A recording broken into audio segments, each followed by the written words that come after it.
What's up, everybody? I told you I was coming back once I put my face on. Now, I want you to understand my face has been on for hours. I've been out there in the hot Florida sun. Yesterday was cold. Now, today it's on Florida time. My girlfriend said it is government hot outside. It's government hot out there today. I had a jacket on, had to take it off. Ooh, can't do it. You see, I'm looking. But anywho, I'm here. This is the final look after all of my conditioning of the skin. I feel as though I'm flawless. I also want to come on, and I wrote this the other day, and my intention was to do it yesterday. Time proceeded on, and I was not able to do it. This is to my women. I am here today to talk to the women of the world, to as many this message may meet, because I wanted to meet all of us. I ask that it meets you in your season of decision, because we all have to decide things in our life. As women, we have truly been taught to suffer, and that ladies must stop. That must stop. You know how many people I meet, young and old, won't take care of themselves. They refuse to go to the doctor. Oh, I'll be all right. This, that, and the other. Oh, it'll work itself out. Oh, I don't feel good. Go to the doctor. Take care of yourself. Take care of yourself. Take care of yourself. 2, we often as women go out of our way for others. We make sure everybody else is okay. You all right? You okay? Nurturing, but we don't nurture ourselves. We don't take time out for ourselves. To be in pain or tired and refuse to stop because you have overextended yourself, it has to stop. When you're tired, say I'm tired, go take a nap. It's okay. It's okay to relax and be a woman at the same exact time. To be reckless in our ways towards another has to stop. That is a form of self-hate. If you can honestly look at another woman and tear her down for whatever her reason may be, oh, look at what she got on. Oh, look how she talk. Whatever you got to say negative. That's something that you may need to check inside of you. Because where you see a flaw, there is a flaw. Wherever you see it, it also lies within you. Being overly critical and judgmental of someone because their past, that has to stop. Because their past is their past.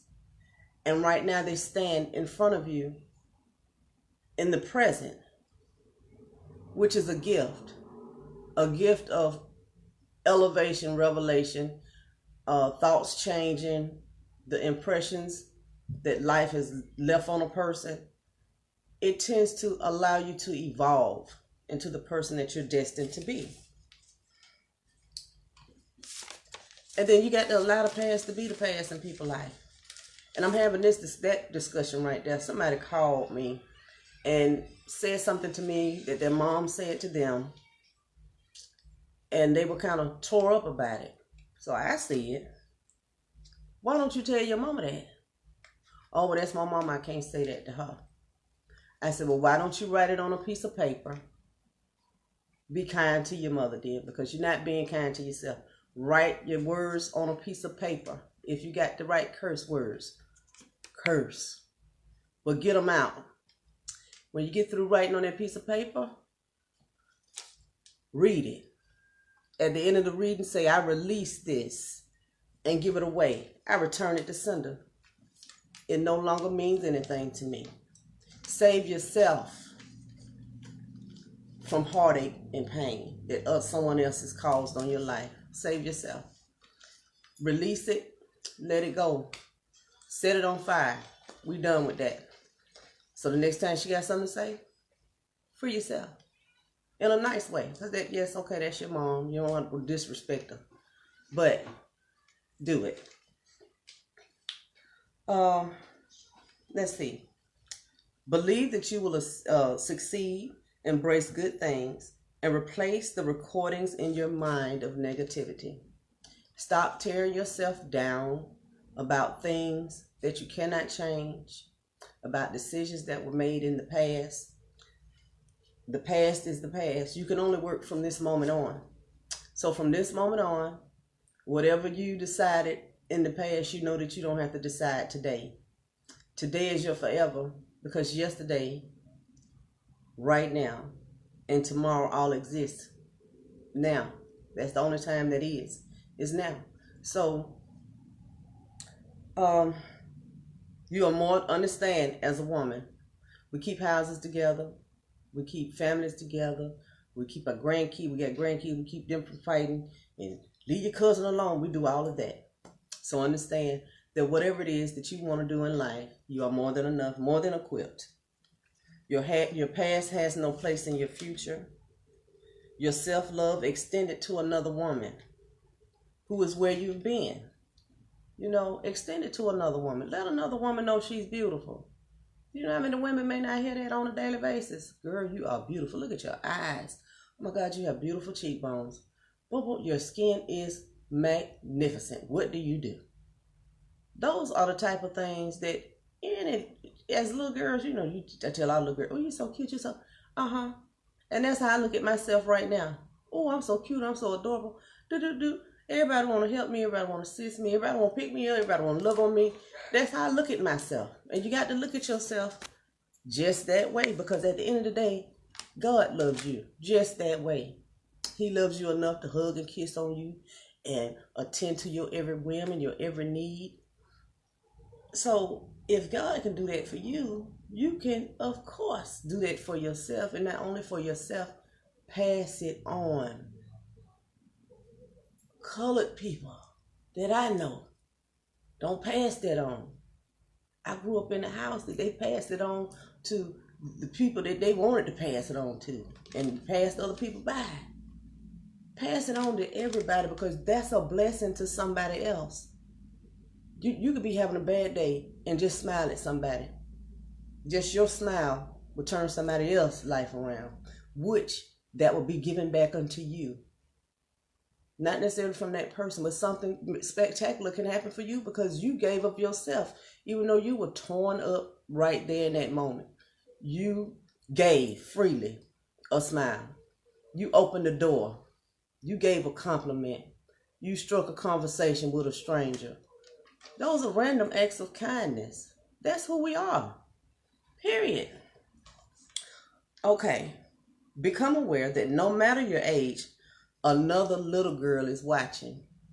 I told you in a previous video, when I was little, I used to say, oh, I got to tell y'all, this is real funny.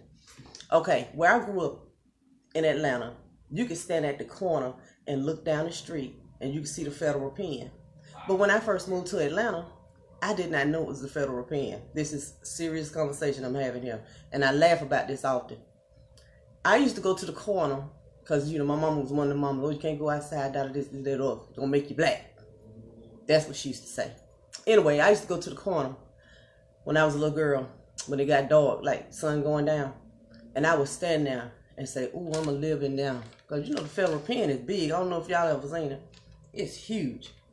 So I used to say to myself, ooh, I'm going to live there one day. Ooh, do you see the lights? Because you can actually see it, you know, the gate and everything. Oh, it was fabulous to me. So, anyway, we riding past there one day. I decided to say out loud, Mama, I'm going to stay there one day. That house is beautiful. She said, no, baby, you ain't going to stay there. That ain't where you want to stay. That's the federal pen, right? So, I'm still in my childish mind. We going around the corner of the federal pen, and I'm like, oh, and that house is on there. And they got a house right there. Oh my God. All them houses on that darn land. I got to have one of them. I took it myself sometimes. Because to this day, I'm 48 years old. And you know, to this day, I tell that story. Because that's how my mindset was. Like, I'm going to live there, babe. I'm going to have me a big old house with a gate. What is going to say? What? Yes, it ain't going to say the federal pen. But it's going to say whatever my husband name. It's going to be our house. That's right. It's going to be our house. We're going to have our name on it. Bam. You know, turn that corner. Boop. We got our name on it. Okay.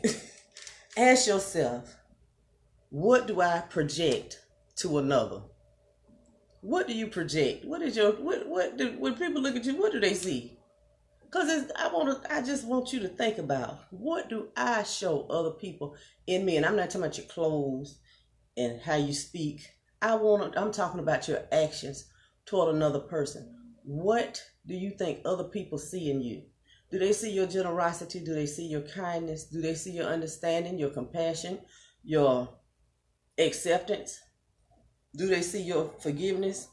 Or do they see spite and jealousy and envy and evil eye? What do people see when they see you? And remain watchful of your every action towards another, because that same thing will be given unto you. That's just law. Spiritual law. That's spiritual law right there. And then, me being 48, what am I teaching a younger generation?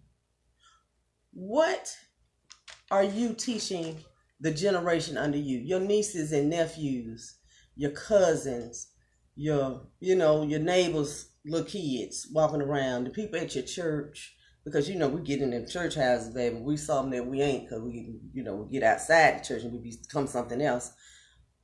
What are you showing the children of this generation today that's going to make them better?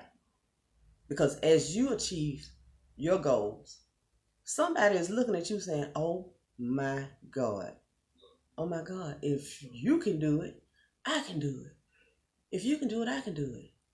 I want to do it. Somebody is saying that right now, looking at you. Become aware of the amount of gossip.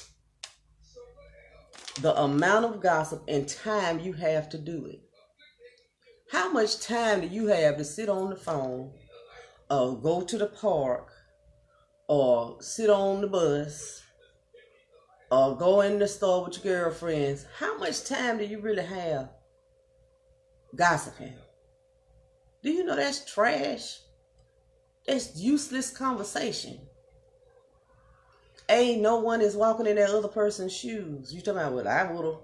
You don't know what you would've did. And if you're not helping the situation, that means you're hindering the situation, because now you're putting all this negative energy on the situation, all in somebody else's ear, so they can carry what? Needless information. Because if you're not helping, shut up. That's how I feel. Just shut up. If you're not going to be the person to say, well, I may not have a place for you to stay, but if you need this, or if you need that, I got so much. I just got so much, come over here and take a bath sometime. I can do that. Come over here and take a bath. Just make sure you clean up the bathroom. Stuff like that. Be kind. And somebody will be kind to you in another way, whatever way you may be in need. Just remain watchful of your reflection, period. Because to love yourself is to love one another. It is about what you're doing to clean up the past mistakes in your life. It's about not continuing on the journey of who I was and who I've been. It's to renew your mind, to focus on things that matter to you, matter to your heart. Your desires, your passions, the things that you desire to achieve. We get on these phones. I was out in the parking lot. This man and this lady, they sitting in the car. Both of them in their phone. So I'm like this, because I don't want to walk up on them like that. I'm like this. So finally somebody looks up, rolled the window down. I said what I got to say. I said to them, do you realize it's two human beings sitting in this car? And ain't now one of y'all talking, y'all going up and down the page. I don't know what y'all looking at. I don't know what you're looking at. But you in two different time zones in the mind. But it's two people sitting in a car that could easily hold a conversation with each other. Do you know how many times I have walked in rooms filled with people and everybody on their phone? Ain't nobody. That is what life is about. Exploring and networking and speaking to one another. How do you grow on the phone? Do you know the phone is a distraction? Yes, it serves its purpose. whatever the purpose may be for you. You know, if the purpose is to go up and down timelines all day, it serves its purpose. If the purpose is to call and check on your family, it serves its purpose. If the purpose is for you to research, it serves its purpose. But to just be distracted on a phone, that serves no purpose. It serves nobody a purpose. And it services nobody because the world would like to experience you. Who are you? We want to know who you are. Stop hiding behind a phone, but having this grand imagination in your mind. We want to see the imagination that's flowing through you. You understand what I'm saying? Because we all have these great, spectacular dreams, but we won't achieve them on the phone, doing nothing. You know, we'll take one step and then take 17 steps backwards because of fear. We are so powerful that fear does not even have to exist in us. God said, I gave you the spirit of power, strength. That's power. Word, speak, manifest what you want to see. Manifest what you want to see. Speak it and believe it with every fiber in your body because we are loved. It has nothing to do with no sin. Like the people want to tell you, you need to get right with God. Baby, I've been right with God and I've been blessed. I just didn't know it. I've been right and I've been blessed my whole life, and I could tell y'all some stories about my life. And probably will. I probably will. I can tell you some stories about my life. And I've been blessed and didn't even know it. Because I was walking around with shame and guilt about things that I thought. But I had to realize those were things that were out of my control. And I made decisions according to where I was in my life.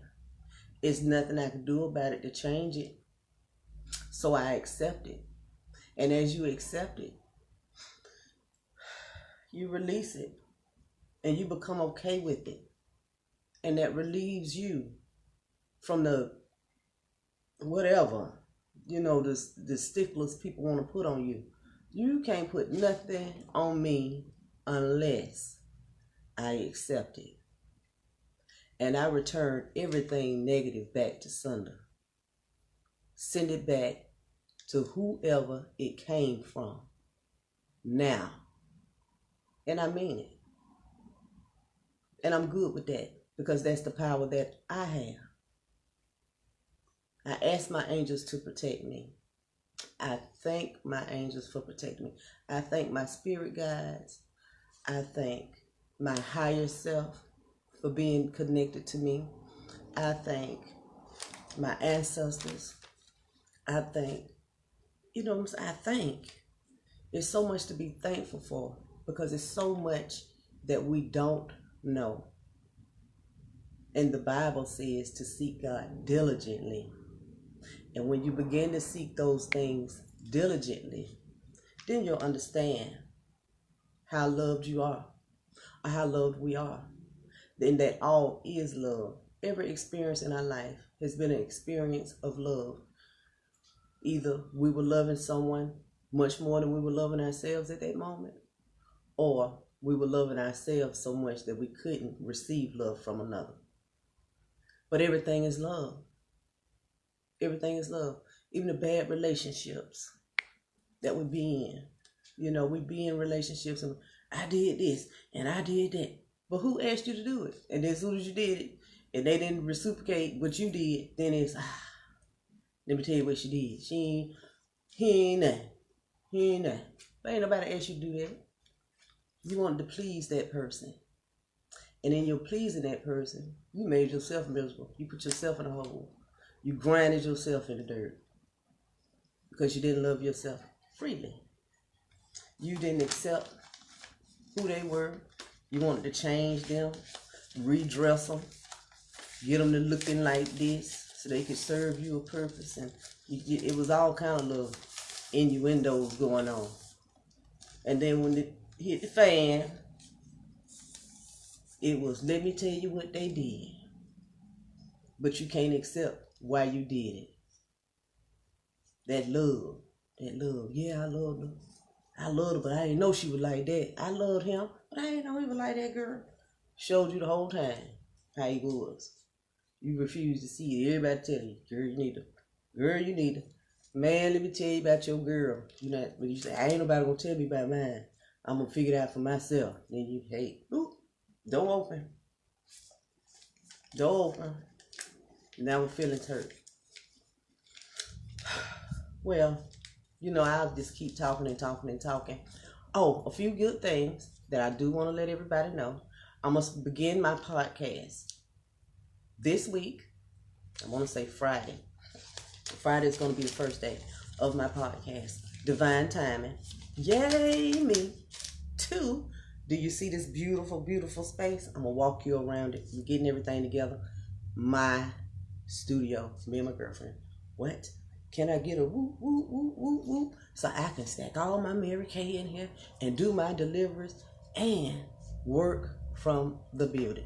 Because I'm going to these streets. I got to take it to the streets. But the streets is where the love is. And I've got to be seen, be heard. Because, you know, as little girls, we're taught, sit down, be quiet. Don't nobody want to see you. And everybody want to experience me. So I'm going to be seen and I'm going to be heard. I'm going to stand up and I'm going to speak loud and I'm going to be proud. Because I'm queen. And they going to know it. That's number 2. Number 3. It's coming up on Saturday and Sunday. I'm going to do a live. We're doing a networking event. Awesome sauce. And you all are invited. Everyone. Oh my God. It's going to be some spectacular people here. We're going to have some great meditations and prayers. We're going to light some incense and some candles. And we're going to do some meet and greet in the city of Jacksonville, Florida. I love y'all. I'll talk to you later. And I appreciate, let me tell you, Daryl, Serena, Wiggy, Terry. I appreciate each and every one of you stopping to take time to listen to little old me. Much love.